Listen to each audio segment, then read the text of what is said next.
आज का जो हमारा टॉपिक है वो है गैस एक्सचेंज इन ह्यूमंस।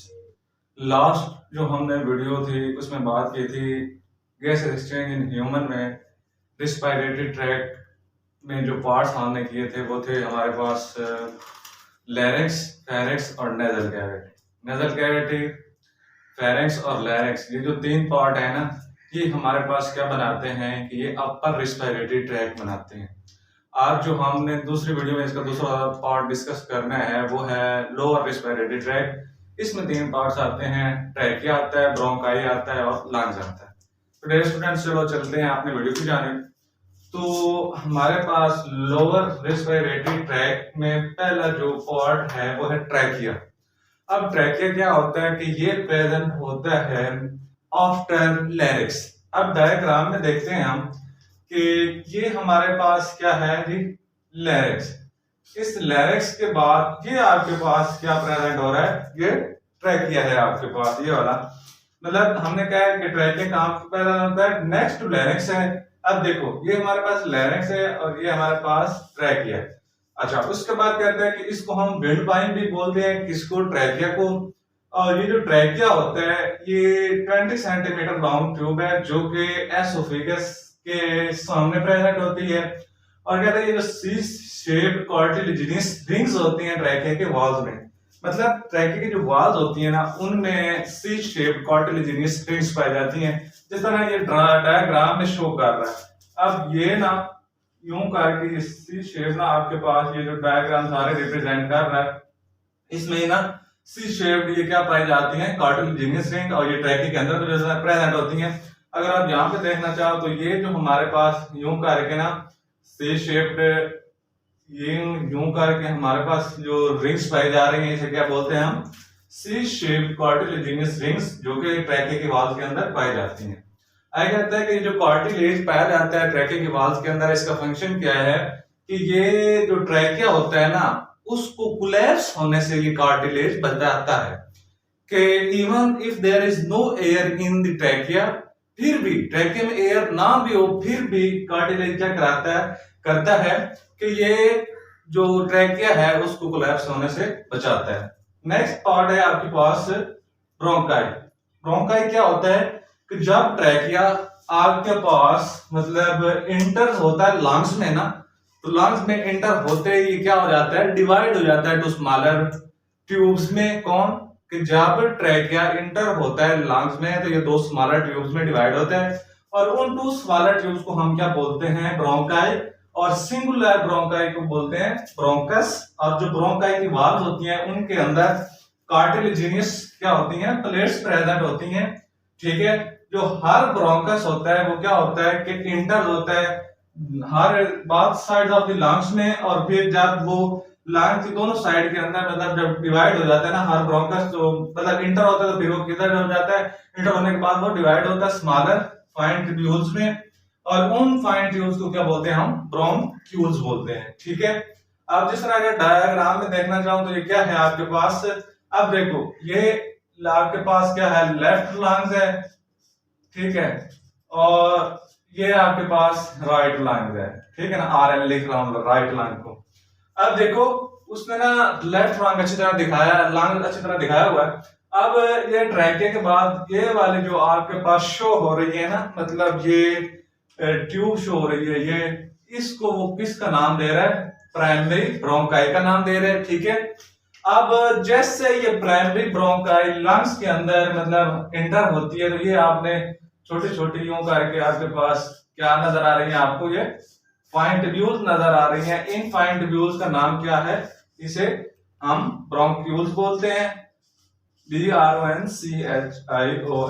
इसे हम क्या बोलते हैं, ये जो ब्रांचेज आपके नजर आ रही हैं मतलब ब्रोंकाई, जब मजीद ब्रांचेज होता है स्मॉलर ट्यूब में तो ये क्या हो जाता है, ब्रोंक्यूल्स बन जाता है। ठीक है, अब हमने क्या किया है कि ब्रोंक्यूल्स क्या करता है कि इसके अंदर जो कार्टिलेज प्रेजेंट होता है वो लूज कर देता है। कब, जब ये मतलब नैरोर हो जाते हैं, वैक्यूल मतलब ब्रोंक्यूल जब नैरोर होते हैं तो वो क्या कर देते हैं कि इनके अंदर जो कार्टिलेज प्रेजेंट है वो उसको क्या कर देते हैं, खत्म कर देते हैं, लूज कर देते हैं। आगे है कि जब ब्रोंक्यूल्स आपके पास एंड होते हैं as a tubules, fine tubules, और उन फाइन ट्यूब्यूल्स को क्या बोलते हैं हम, एल्वियोलर डक्ट्स बोलते हैं।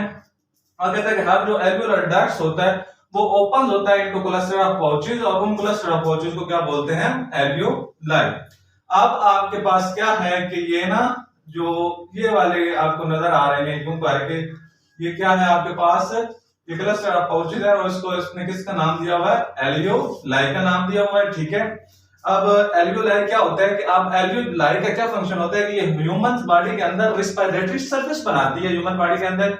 और जो हर एल्वियोलस होता है ना वो एक सैक लाइक स्ट्रक्चर होता है जिसके अंदर मतलब lined by a single layer of epithelial cells, और कहते हैं कि on the outside it is bounded by a network of capillaries. कौन बाउंड किया हुआ होता है? आपके पास एल्वियोलाई। क्या है कि ये जो पुलमोनरी आर्टरी, नेक्स्ट क्वेश्चन बेटा हमारे पास जो पार्ट है वो हमने करना है पुलमोनरी आर्टरी। पुलमोनरी आर्टरी के पास वेवलेंथ ब्लड होता है, वो हार्ट से इंटर होती है लंग्स में, और फिर ब्रांचेज हो जाती है मतलब डिवाइड हो जाती है आर्टरियोल्स में, जो then into capillaries.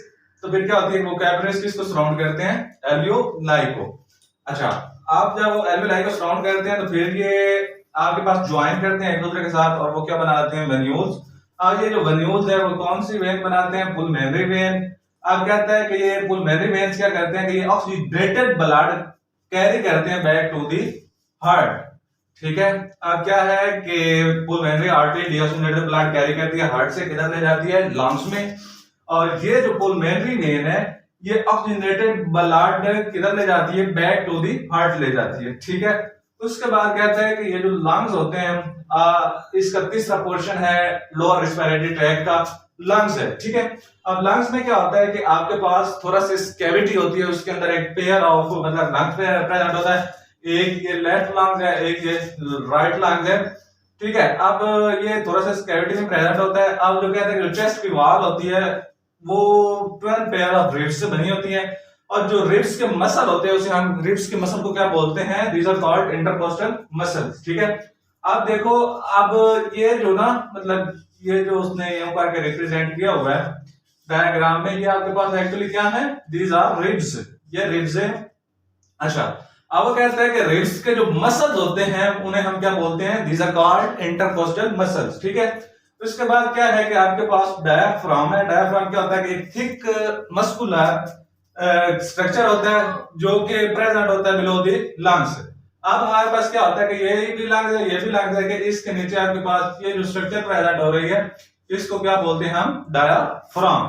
This structure is called diaphragm, ठीक है, जो कि लंग्स के नीचे प्रेजेंट है, ठीक है। उसके बाद कहते हैं कि जो लेफ्ट लंग है ना हमारे पास, ये वाला लंग ये स्लाइटली स्मॉलर होता है as compare to right lung, क्योंकि ये जो हमारे पास लेफ्ट लंग है इसके पास 2 लोब्स होते हैं, ठीक है।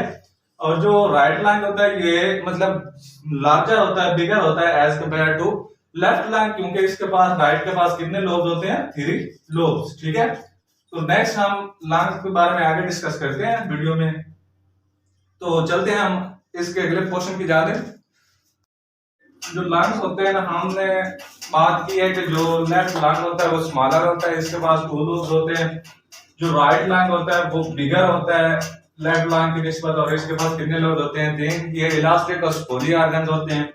तो इसके बाद लंग्स को पास आपके पास ब्लड वेसल्स होती हैं लंग्स के पास, और ये जो ब्लड वेसल्स होती है ये इसको हम कह सकते हैं कि these are the branches of pulmonary arteries and veins. हर एक जो लंग होता है उसको इनक्लोज किया होता है कुछ मेम्ब्रेन्स ने, और 2 मेम्ब्रेन्स हैं वो जिन्होंने लंग्स को इनक्लोज किया होता है, और उन मेम्ब्रेन्स वो वाली मेम्ब्रेन जिन लंग को इनक्लोज किया होता है उसको हम कहते हैं प्रोलर मेम्ब्रेन्स। और एक आपके पास इनर मेम्ब्रेन होती है और एक आउटर मेम्ब्रेन होती है। अब ये जो मेम्ब्रेन होती हैं इनके अंदर एक फ्लूइड प्रेजेंट होता है, वो फ्लूइड क्या करता है कि लंग्स की कंट्रैक्शन और लंग्स की एक्सपेंशन के दौरान उसको लुब्रिकेशन प्रोवाइड करता है। तो डियर स्टूडेंट, ये थी आज की हमारे लेक्चर की वीडियो। तो नेक्स्ट वीडियो हमारी होगी मैग्नीशियम ऑफ ब्रीदिंग।